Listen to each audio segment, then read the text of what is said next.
Hello and welcome to Let's Talk Dolls. Today's topic is all about books. As many of you know, can't talk today. Every day, I don't do a live every day. It's been a long weekend already. Every week I do a book of the week, or I generally do for the most part. Because you can't find all this information online. And there's certain topics, subjects that have awesome in-depth books. So, I know it says the topic is my top 20 books, but I had forgotten that I put 20, like a number on that. So I just pulled books. I probably have close to 20. So, I just wanted to pull the basics of doll identification, one, and then the basics, and then there's a couple that supplement that.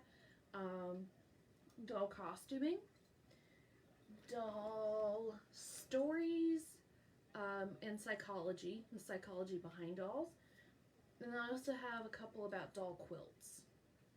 So I have a good little mix. I know Sandra wanted to hear more about the identification of porcelain dolls, which Sandra, I got you. I got a ton of books. Actually, most of what I have is on porcelain dolls,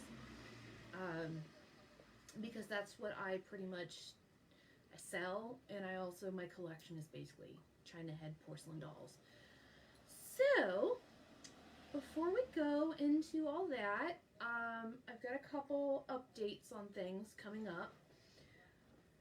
On this coming weekend, I had to think, the digital doll event put on by Doll Artisan Guild, which, if you remember me talking about it, it was $15 for members or $20 for non-members. You get all these handouts, there's a free pattern, you get to listen to all these lectures. So even if you're not a doll maker, there is still something for everybody. And it's going to be online, so you can sit in your PJs like you could while you're watching me. Sit in your PJs, have a drink, listen to some doll programming. I know a lot of times, like when the virtual doll convention comes on, and I know I think I did this with the UFDC this past summer. I have screen mirroring on my phone. And it hooks up with our Apple TV box, so I actually would project it onto the TV so I wasn't staring at a tiny screen. My laptop does not handle streaming a lot of video or any fast moving anything on the internet, so that was the best way to do it. And actually that made it so my other half could watch it, our roommate could watch it, like everybody, the cats could watch it. So that was really cool. So that's an option, just kind of an idea. So that is, for that, the website is dollsbeautiful.com. You do have to register, and then you can either make a login to go on the website and access all the content, or they have a private group on Facebook. So definitely check that out. There's 2 workshops for Doll Artisan Guild credit. Obviously, if you're not a member, you can do the workshops, but you're just not going to get credit, because if you're not a member, you're not a member. I'm doing the dimensional doll painting. It's the modern eyes for dolls. I've only ever done it once on my first doll, and I want to kind of challenge myself and see if I still have my skills in that area. And then the other thing happening this month, normally, I think it would have been last weekend, the first weekend in October, I believe. A lot of us dealers were actually planning on going to the Ohio National Doll Show. Well, 2020 and COVID hit. We all know what that means. So, like every other doll show, it went online. So this one is happening from the 23rd to the 26th of October of this month. And it's going to be held on Ruby Lane. So you don't have to go to a page and then you have to go to a link to go to look at a shop. you can literally just go to the home page and click what you want to look at. UFDC did this for their sales room, and I thought it was amazing. I thought it was a great way to go. I unfortunately was not able to, I'm still working on my Ruby Lane shop, so I wasn't quite able to get my stuff up and running for that, but definitely attend. I will probably be there shopping. And if you just go to like Facebook or your search engine, they had a very long web name that was not like, dollsbeautiful.com. It was long. I'm not going to burn you with that. Just type in, Ohio National Doll Show on your search engine or Facebook. You'll find it. And then the other update that I have is... Okay. Sorry. I gathered my thoughts, but I have to gather all those thoughts. Some of you may have remembered I was talking about with the virtual doll convention back in August. The convention was called Summer Fling, and they came out with 150 limited edition of the Grace, I think it's called technically Amazing Grace Tonner doll, of blonde, 150 of the blonde, 150 of the redheads, and then 300 of the, I think it's called the Deluxe Showtime. She's like the original Grace with brown hair, but she has really fancy dancy makeup on there, and she has an evening gown. So what's really great with Rachel and the BDC, and actually some other places do this, and I love that, you can put these dolls on layaway. Because the doll itself was $150, plus I think it was $15 shipping, which is, that's priority mail. It's coming from Colorado. I mean, let's just face it, shipping is freaking expensive. And unfortunately, it has gone up again, and most of us do not believe it is coming back down. I would not bet on that horse. So, she came in. I'm super excited. I did a video, an unboxing video, and you can find that on the Facebook page, because I hadn't even opened the packing tape. I did that on live so I could have my unfiltered reaction. She's very beautiful. I do love her. I am going to be doing, I think one of the videos I'm going to be doing in the future, I'm going to be doing a video on a review of the Grace doll. But I would like to actually play with her a bit. I have some patterns, and I want to play with her, see how, easy it is to sew for her, which is fairly easy. But I kind of want to mess around with her first before I give my full opinion on the doll. So, for now, Grace. Go check out the video if you want to see me with no prompts or focus, which is pretty much me every day. But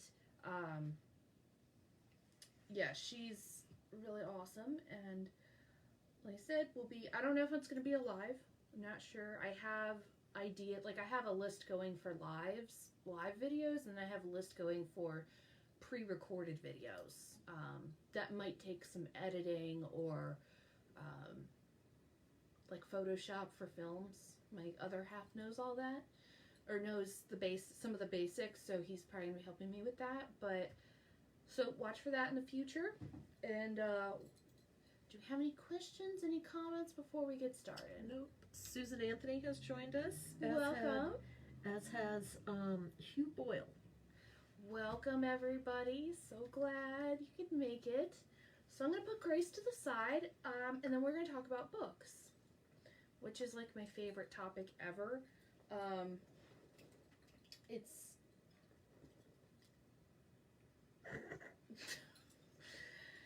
So I'm going to talk about books that I feel like are the best books to keep in your collection for identifying dolls. or learning about the different types.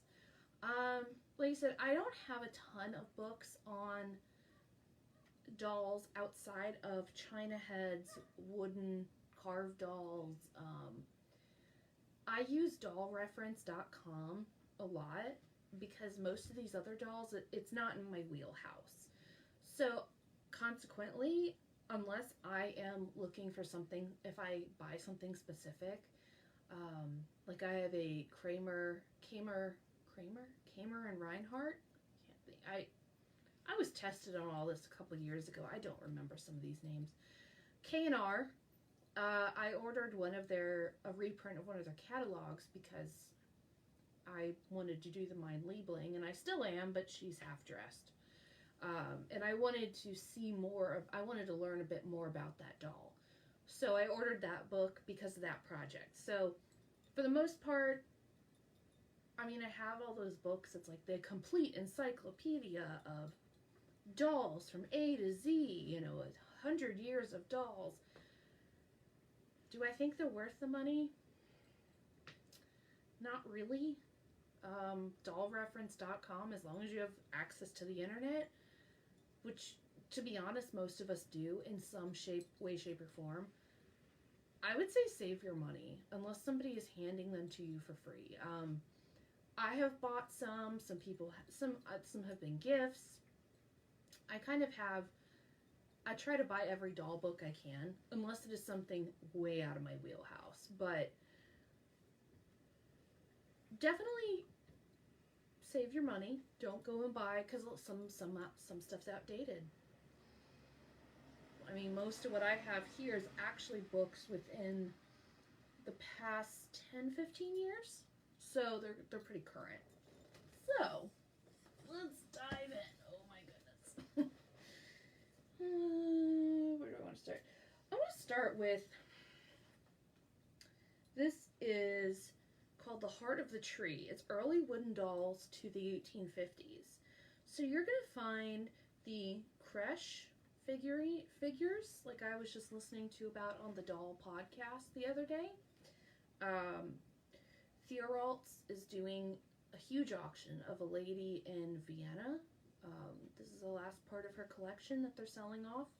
And they're creche figures, so they're these character type figures, and they have clothes, and they're in these kind of posed in these different scenes. So it covers that. The Queen Anne style, William and Mary, anything that's wood and dolls. So here's the cover of it, and it's from the Rosalie Weil Museum of Doll Art, and that's in Bellevue, Washington. This is amazing. I actually haven't read the whole book or really flipped through it a lot because I bought it secondhand when I realized I didn't have it, and I just kind of threw it on my bookshelf. So, but this, and it goes through the different countries. So, actually, one of my favorites in here, and I opened it right to the page. I love Queen Anne style dolls a lot, and she is gorgeous. She's a beautiful lace capelet, mantilla, whatever you're gonna call it, a matching cap, and she just has this beautiful expression. So I really love the Queen Anne style dolls. I know sometimes they have very strange looking faces. I just think it's the novelty of it, because they don't look like a person in a traditional sense. So this has pretty much anything and everything you would want to learn about wooden dolls. So for all you wooden doll people, The Heart of the Tree, early wooden dolls to the 1850s, Rosalie Weil Museum of the Doll. If you eBay, I didn't pay that much. I might have paid $10. And literally this is in immaculate condition. So I actually recommend eBay for a lot of these. Very few times do I buy books directly from sellers, except for in the case of the book about the French fashion doll accessories, Brimbions. That was one, because basically you really couldn't get it anywhere else. And then the next one, okay. So this is, there it is. This lady, Mary Gorham Crumbolts. I apologize. I cannot. I am butchering people's names. I'm horrible with German and French and every other country except for our country names, basically, because I butcher names. That's just what I do. She has written a lot, and I actually have 3 of her books. And this one is good. It's kind of, it talks about regular China head dolls with like the glass eyes. Basically, it goes from 1836 to 2002, which I'm going to assume is when this book was made. I don't even know what. But some of these books are really great because, there it is. She actually goes into, some of them she goes into the factory location, where it was located. There might be pictures of the factory. This was,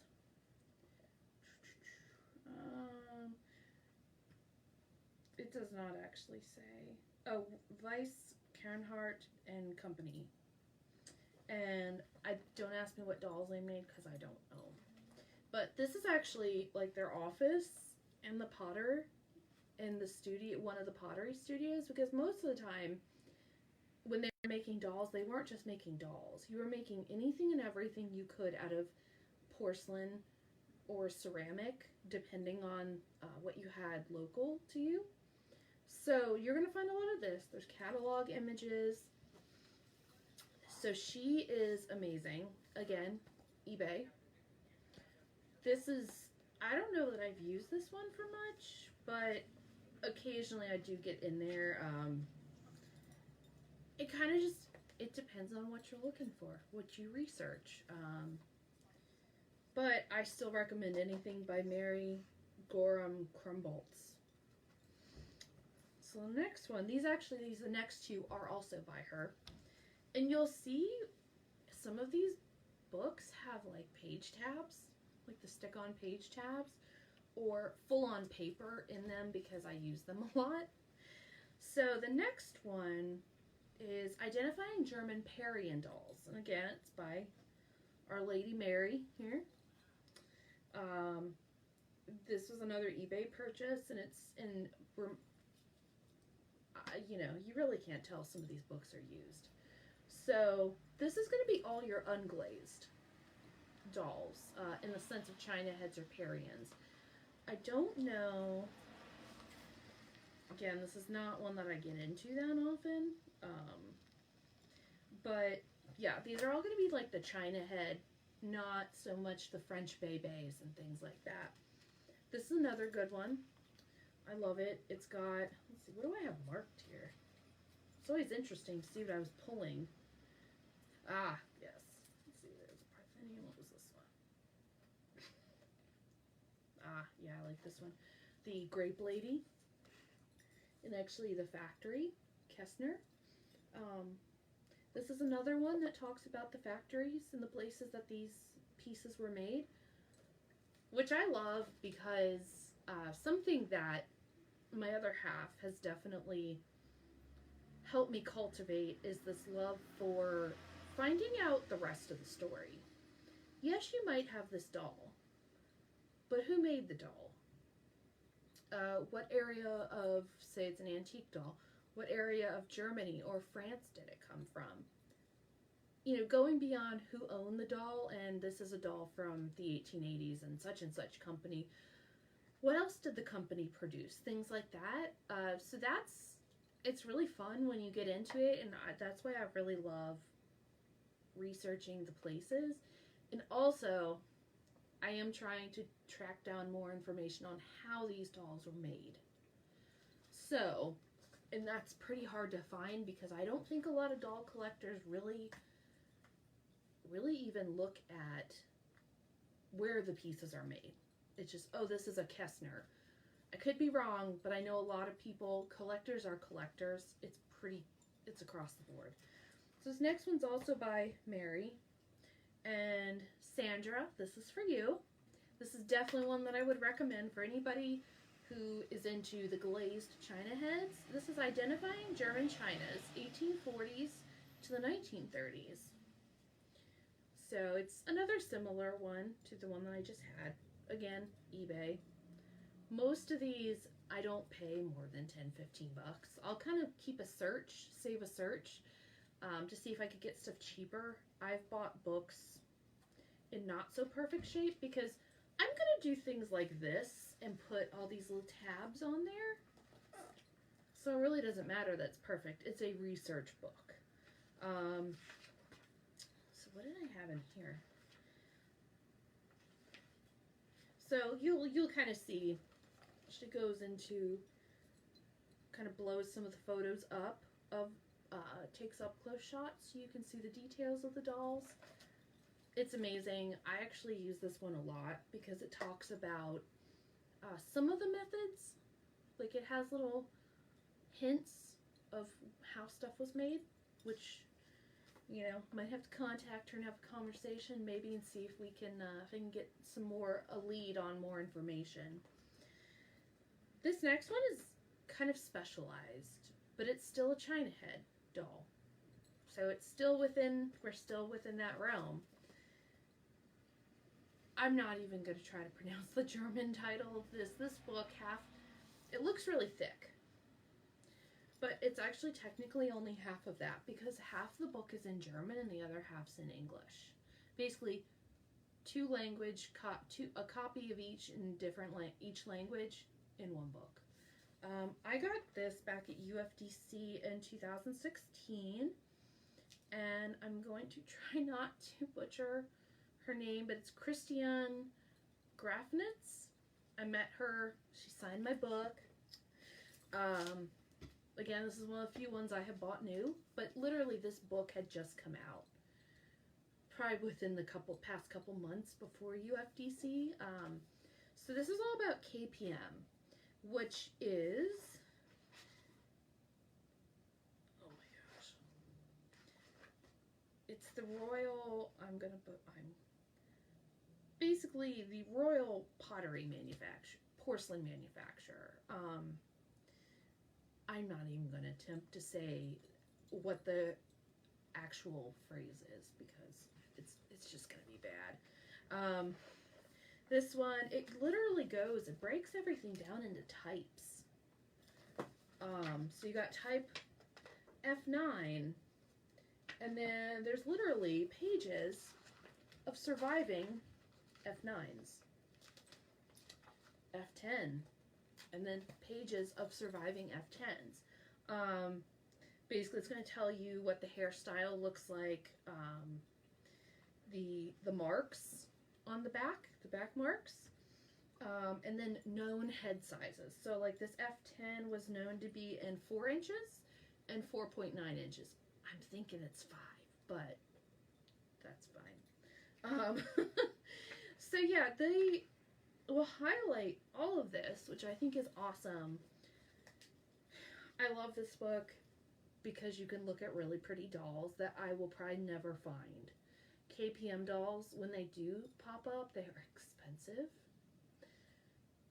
And they are, most of the time, you can only, you shouldn't even think about it. Because it's one of those dolls, like, probably will never find one. If I do, it will be broken. I will probably still buy it. But this is definitely a good one. Like I said, it is specialized. These are not your typical china head dolls. I do make one. I do make a reproduction KPM. Does mine look just like that? No. Because I'm not from the KPM company. I mean, they did amazing work. The sculpting, the painting, everything. And they're still around. Back in the 90s, they did some reissued. They took the original molds and made some new ones and reissued them. I wish I could even find one of those. They're expensive as well. So, find this one. It's by Christiane Grafnitz, and then it's KPM dolls. So really good one. I don't even know what the manufacturer, how much around this one went. I think I might have paid. Of course, it's not going to tell me. I think I might have paid like 40 something dollars for this, but I got it straight from the author, which if you can do that, it's awesome. And then this is another one. Again, it's another eBay one. It's from Lydia Richter. China, Parian, and Bisque German dolls. So this was an old library copy, and actually I kind of like these because it has the dust jacket, but it actually keeps it nice. I got notes. Going in there. It's gonna go over. This is also another good one, Sandra. This is a good overview on the China, Parian, and Bisque dolls. So, Sandra asked for China head identification and learning. This is a good one, as well as identifying China heads. This is just a nice overview. You can get these fairly cheap. I might have paid under $10 for this one. So definitely this one. I use this one a lot because there's a lot of good information in there. And this next one is newer, and I think this was made for a 2018 seminar, and Elizabeth Coleman, I do. She's been in this hobby since basically probably she was born. Her and her sisters wrote the collector's book of doll clothes that I will show you here in a minute. I featured it before, but they wrote that one, and then she came up with this. This book is what I would call a supplemental type book. I wouldn't buy this as a standalone book. This is Inside Porcelain Doll Shoulder Heads, an A to Z of porcelain shoulder head doll producers. I love the cover. I really do. I'm kind of a sucker for broken dolls as well, or imperfect dolls. So this is going to go through. This includes modern too. So it'll say like this was made in 1960s. Like this is from the, which one is this? Blythen Doll Works. And then the makers, and it's the US, these are from the 70s, the 60s and 70s. So it goes into different ones. Basically it talks about if they know the location of the manufacturer, when it was in, when it was in production, things like that. So this is, like I said, this is a good supplemental book. And this, where did I get this through? This one's really new. That's why I don't know if it would even be on eBay. I bought this straight from the Carmel Doll Shop. I don't know if it was their Etsy store. I think not Etsy. Ruby Lane. I think it was through the Ruby Lane store. So I'm going to have to find out because I don't remember. But I know I watched a talk by Elizabeth Coleman, and it was a condensed version of her seminar that she did on this. So I definitely think, yeah, it's Carmel Doll Shop, the Ruby Lane store. They've got some other books that are really good, and I actually have one more in my pile. So, I take a sip here.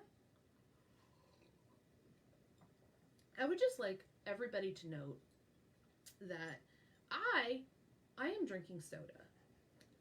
Lisa, on the other hand, is the one with alcohol in her glass, and I'm the one who always gets accused of alcohol. So the next one we'll do, the next set of books is all about clothing. And, oh my gosh, I'd probably hurt myself carrying all these to the couch. The first one I'll do, because I've featured this one, I don't really need to go super in depth on this. It's the Collector's Book of Doll Clothes. And this is by Dorothy, Elizabeth, and Evelyn Coleman.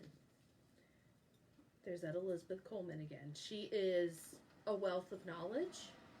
She's been in the doll collecting community forever, and she's amazing. So I always recommend people get this one because it's got anything and everything in it pertaining to doll clothes, including patterns to scale up in the back. So eBay, this one gets a little pricey. I got lucky. I think I spent $15, $15, $20, maybe $30. It's worth a lot more than that. But you can see, like, I might need to get a dust jacket cover for this guy. So, that one, won't go too much into that. But the next one, this one kind of crosses over with, well, no, it's more costumes. This is a Theoralt's auction catalog. Now, when I think of auction catalogs, I think of those stacks of books you find in antique stores with random collections of glassware and Asian objects and things like that.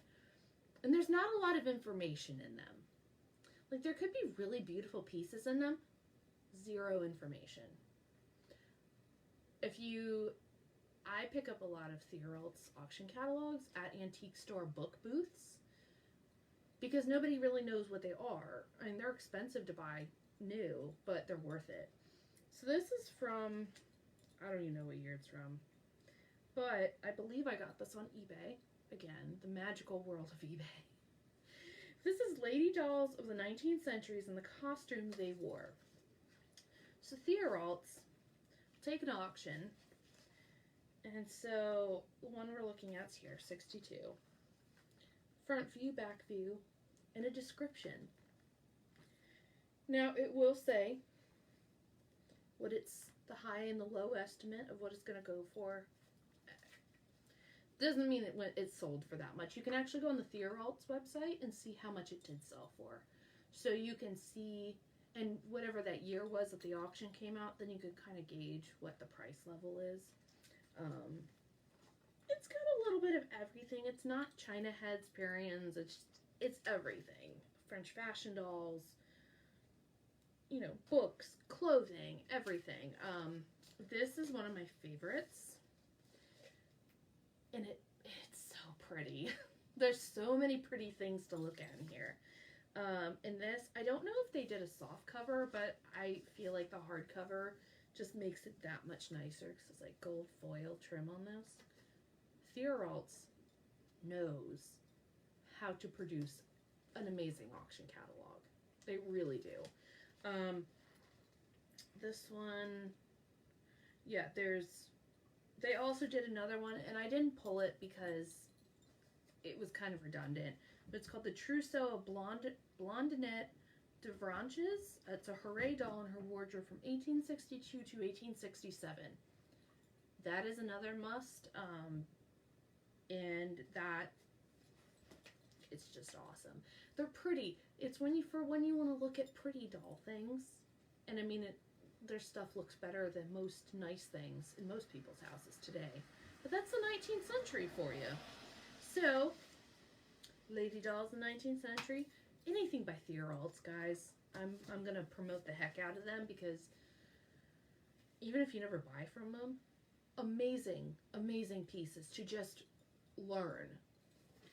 So the next one, these two ladies, these books are written by ladies who are actually still producing amazing doll clothing kits and doll clothing patterns and with a kit. First one is, it's called the Paris Collection. It's French fashion doll accessories, fashions and accessories by Sylvia McNeil.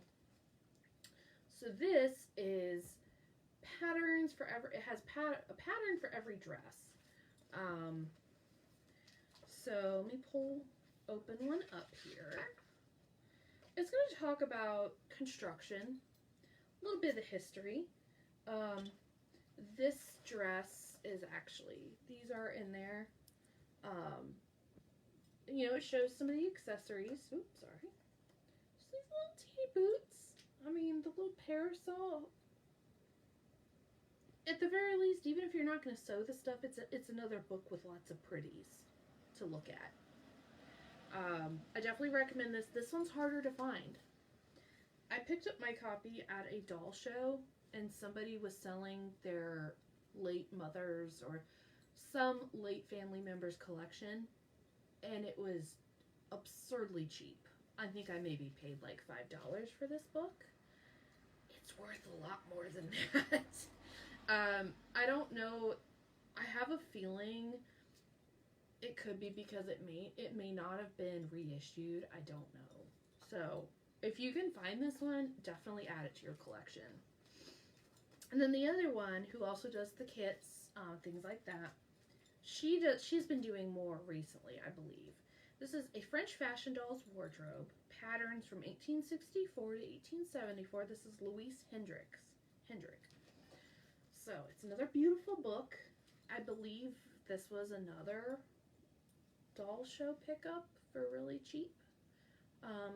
When I go to doll shows, half the time I don't come home with a doll. I come home with like books, fabric, trim, or just a lot of books. Normally it's a lot of books.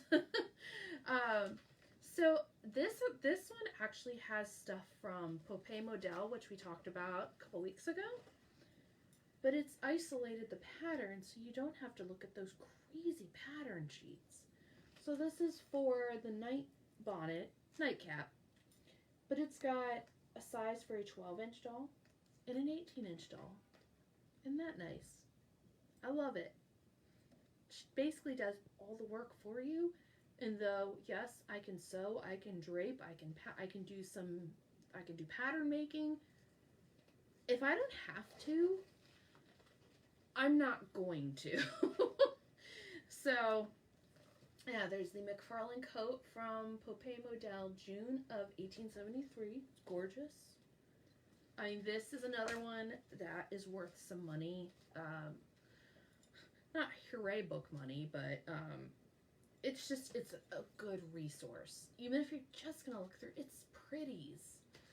And who doesn't love looking at pretties? Even if you don't want to make it, I love it. So, do you have any questions before I comment? No. Okay.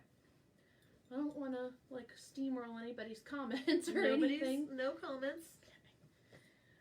So, the next two, I really love quilts. Like, not like a quilt collector. I don't collect quilts. I like kind of as a hobby, I kind of make them on the side when I have time, energy, and motivation, which doesn't happen very often.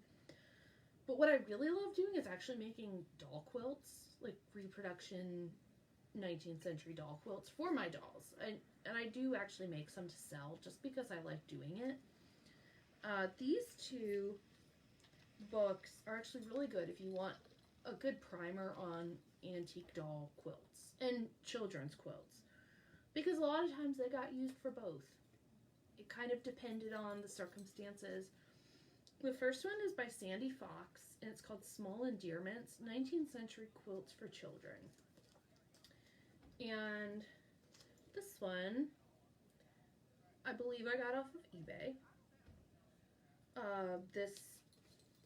It was ridiculously cheap. I mean, this one does not have a lot of color to it, but it's going to talk about, it kind of breaks it down, like animals. Oh, the middle section we can see my copy's not the best, but I've copied this quilt, I believe, but I did it a little bit bigger. There's some odd shaped ones in here. These were homemade, so they don't need to be perfect when you make them. And then there's some Hawaiian quilts, but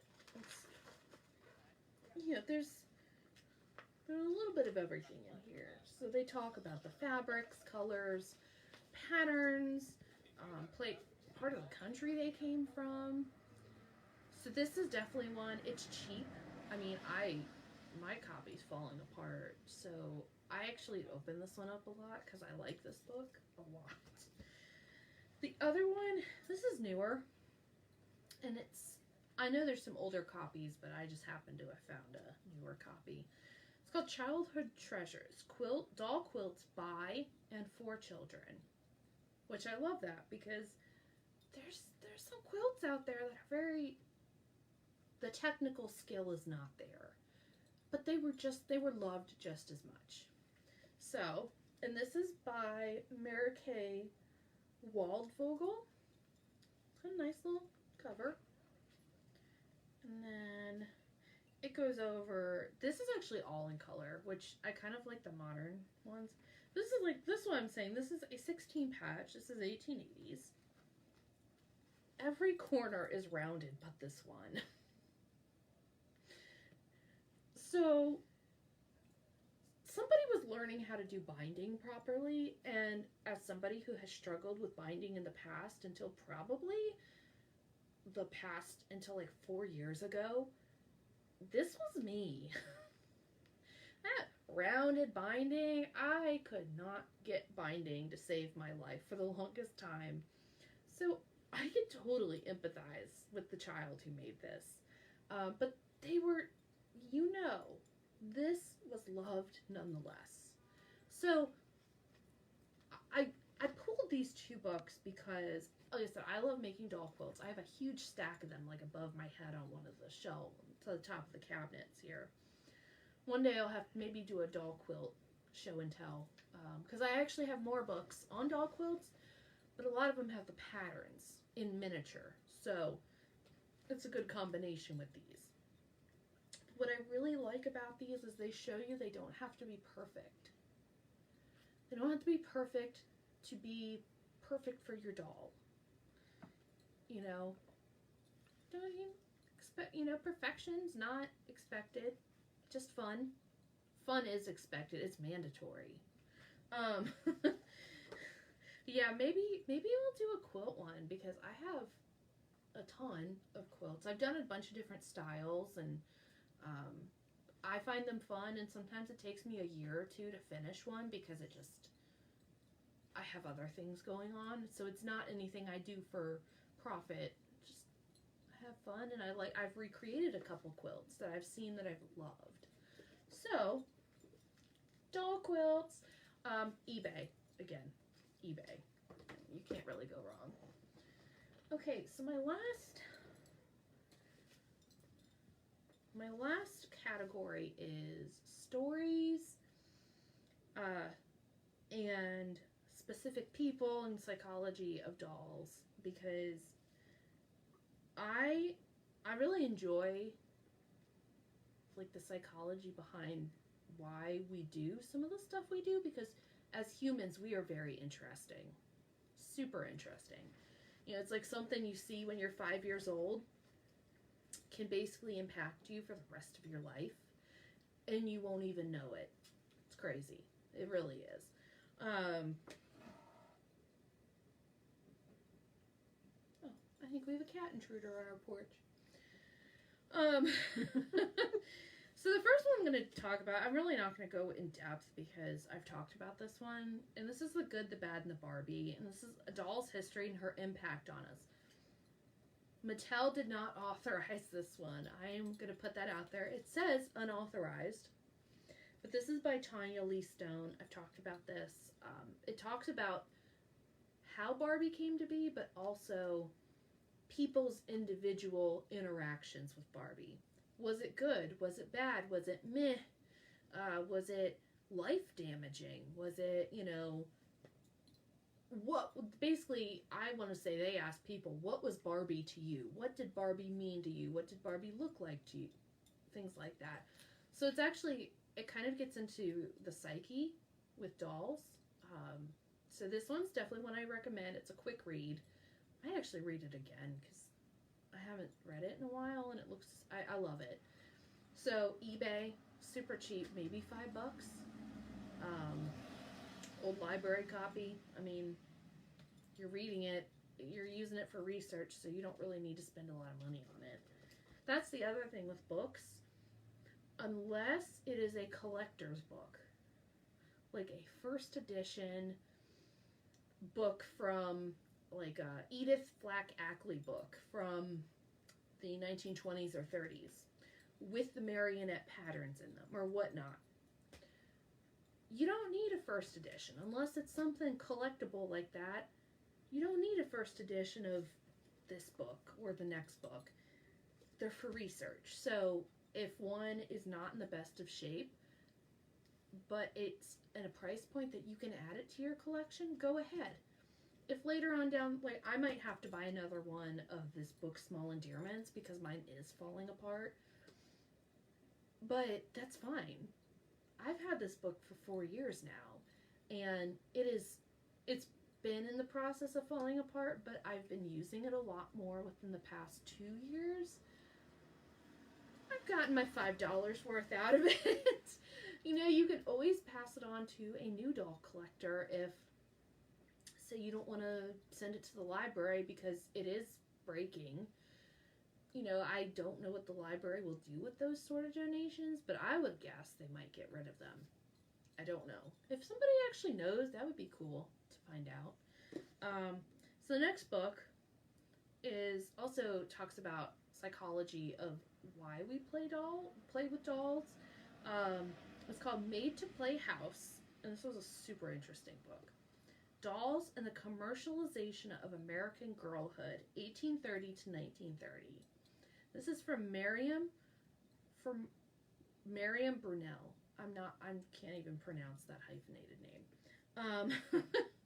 This is another one from eBay, and it's super interesting because it actually, one of the big takeaways I got from this book was, well, the two.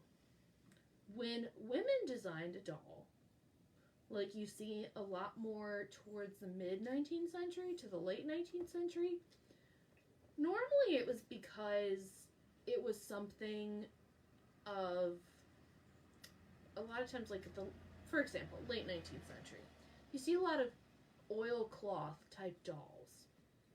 Well, the reason behind those, and women did design these, the reason behind those was it's healthier, you can clean the doll, you can wipe the doll down, because as a woman, and most times a mother, or as a woman with interactions with children, I mean, we all know kids are messy. I don't have kids. I don't need kids to know that. You know, they touch one thing and it's like a jam container exploded on their hands, and they just like touch the edge of a counter. So think about that in the sense of a mother.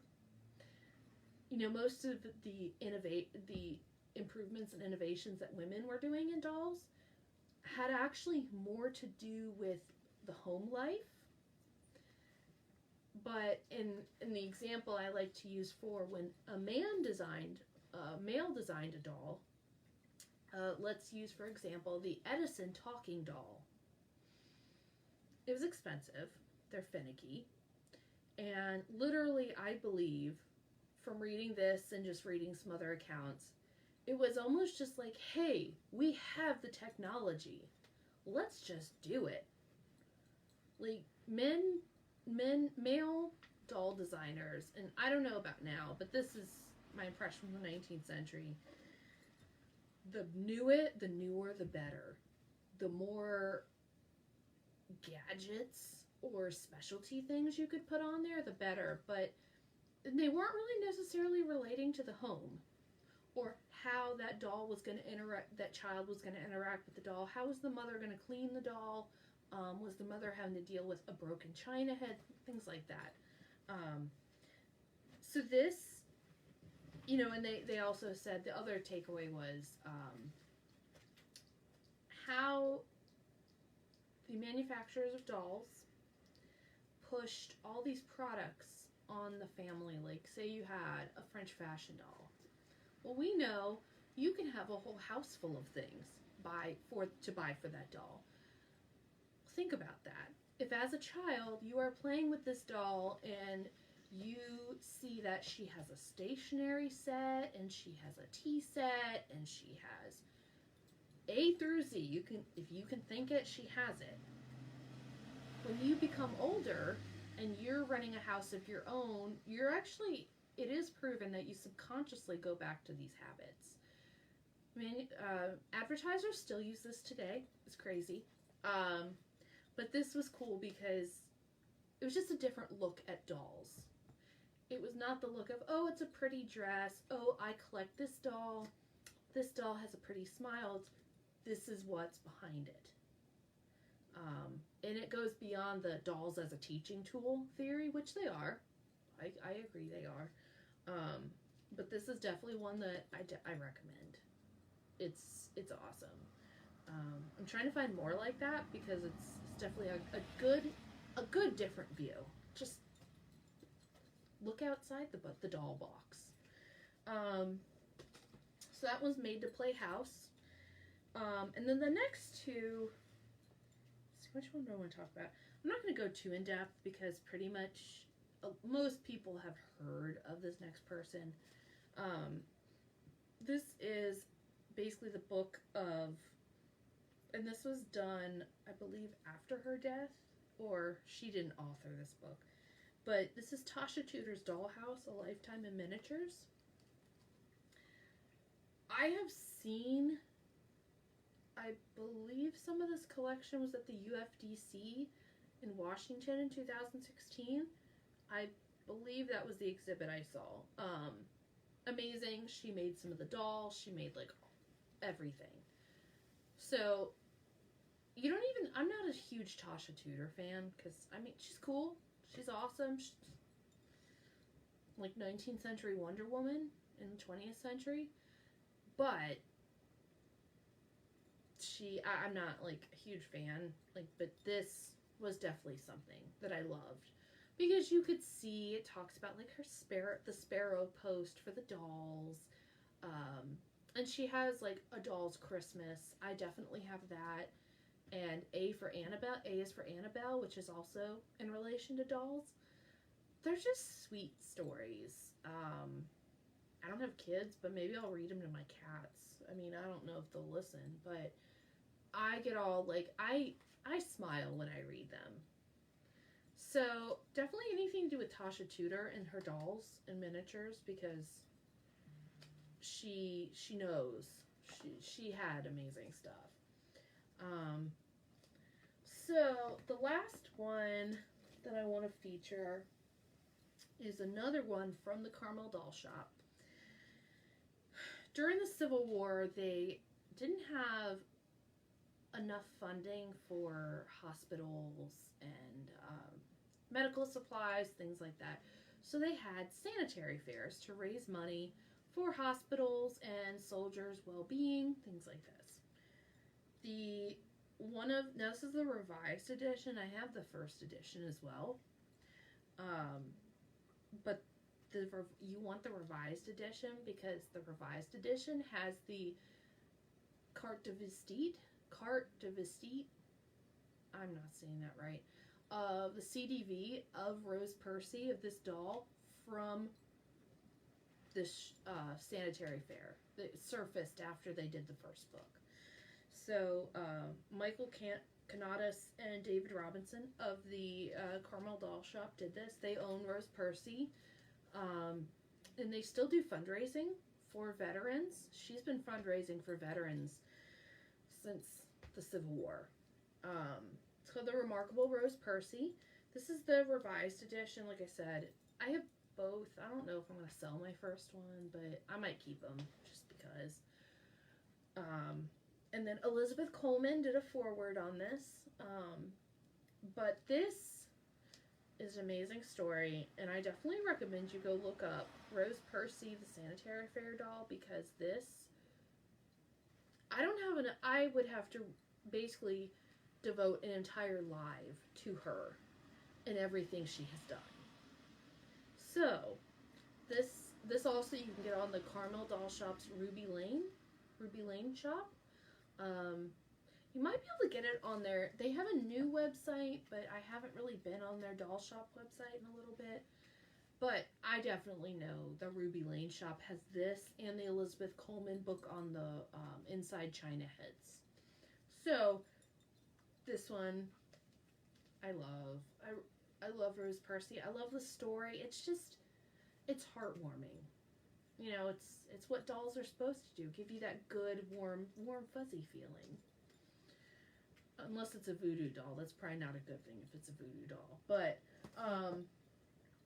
So do we have any questions? I don't know No. if that was 20 books. It was about 16. Oh, okay. You came close. Yeah. Well, you know, I figure with books, it's not about the quantity. It's about... Okay. Well, I'm being chuckled at because my other half and I we turned our dining room into a library because we had so many books, and we're outgrowing the room. We've been outgrowing the room since basically day one in this house. So, and I mean, I say that and it's funny, but if you're just starting out and you know you don't have all the money in the world to be buying books, because I literally have basically one whole bookcase dedicated to doll books. You don't need to buy every book you see. Unless it's ridiculously cheap, then I totally encourage that. Like $1, $5. You know, because later on down the road you might use it. I have books that I have never used, but I'm not going to get rid of them because I might need it down the road. But, you know, I would always recommend figure out what you want to learn about first. And then kind of go with those books. And like I said, it's not about the quantity, it is about the quality. So I think, you know, if I was on a limited budget, I'd rather get the book that's going to serve me better than like 5 that are meh. They have like, you know, a couple things in there I read, as opposed to a book that's going to have pretty much 90% of what I'm looking for. Before I got into doll quilts, like antique doll quilts for myself, I didn't actually have any books on doll quilts. So don't take this as you need these doll quilt books. They're awesome. I love them. I highly recommend them. But if you're not into doll quilts, don't buy them. It's totally fine. No one's judging you for that. You know, if you want more books on 19th century paper toys, for example, and a little bit about, you know, China head dolls, that's cool. It's all in what you want. You know, just figure out what you want. You know, you can always message me on the Facebook page and say, hey, do you have a recommendation for a book on such and such? There's a good chance I have one on my shelf. Because I'm still buying doll books. I haven't bought one in a couple months, but no, actually no, I did buy one this summer. This summer. But there's a really good chance I have a recommendation for you. Or if you're just like, hey, I've got a little extra mad money this week and I would like to add to my book library for dolls. I have these, what would you recommend? I'm always up for answering questions. I may not get to it like that second because I do work a 9-to-5 job during the week, but I will get to it. And, you know, we might be doing a live in the library in the next room over where I literally walk you through all the books. We might. I don't know. Like I said, I have some lists going of ideas. But, you know, it's up to what everybody wants to see. So I definitely want to hear comments, questions, suggestions. So thank you, Sandra, for saying you wanted to hear more about the China head dolls. I think it's a really good place to start if you're newer to doll collecting because you can get them cheaper. Not just the books, but the dolls themselves. I think it's a really great entry level. You know, you don't have to go with the $1,200 doll or the $5,800 doll to start off with. You can go with the $20 to $60 doll. As long as you love it, that's fine. Because dolls are there to love and love you and have fun. If you're not going to enjoy the expensive doll, there's no point at all in buying it. So, want to hear comments, questions, suggestions. I'm not sure at the moment what I'm talking about next week.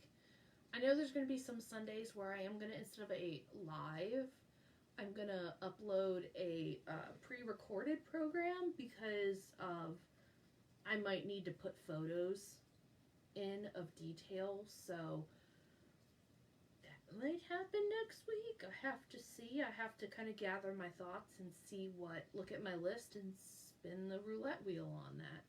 So, I should actually do that. That would be great. Because I normally can't make up my mind. But, dolls. Whatever you want to know about dolls, let's learn. So, do we have any questions, comments before I close? No, Okay. nothing today. Okay, well, I don't know who has a 3-day weekend. I do. Super excited about that. Get another day with my cats. But, remember to breathe, relax, and have fun with your dolls. And we'll see you next